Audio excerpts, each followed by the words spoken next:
Moya, you're heavily involved with ACT, and you have well, I know you through our music worlds, but you're also a producer and director, and ACT has prided itself on having diversity in its cast. How important is it for us to see diversity in productions? We see actresses like Viola Davis breaking ground, and we see television and the casting starting to shift, more representation in terms of female directors and diversity within the acting community.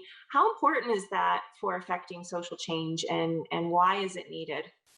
Oh, I think it's so important because, without that, you won't have a next generation of young actors and actresses of color, coming up. If they're not seeing themselves on the screen, if they're not seeing themselves on stage and leading roles, how would they ever feel that they can be one of those people on the stage? I think I told you when we did Dreamgirls, it was such a big thing for Windsor because so many people didn't think that it was even possible to do in Windsor. And I'm like, why would you think that? And they're like, oh, well, we don't have enough Black people here, or we don't have enough Black people with the talent here. And I'm like, what are you guys talking about? But that's the thing, right? It's that it's if without, we had to go into the Black community and say, hey, we're doing a show that's featuring Black actors and Black singers and performers.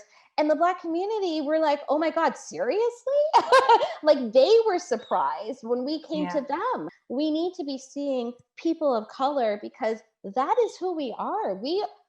Canada is made up. It's not one culture that lives here. We are a multicultural community, and we need to be seeing that on the screen because that is real. That is truth. That is what is our world.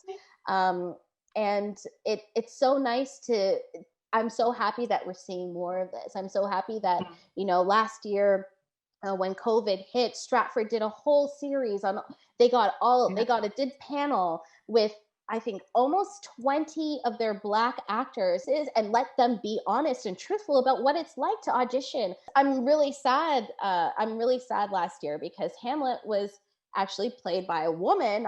They changed it. They reversed the roles. They made it a female role, and they also made it a Black female role. And I was like, wow, that's huge for Stratford. I hadn't seen something like that before. When you see stories from different cultures and you witness the talent from different cultures on stage, I feel like you dive deep into it a little bit more, and then you can be more empathetic. And I think it's so needed.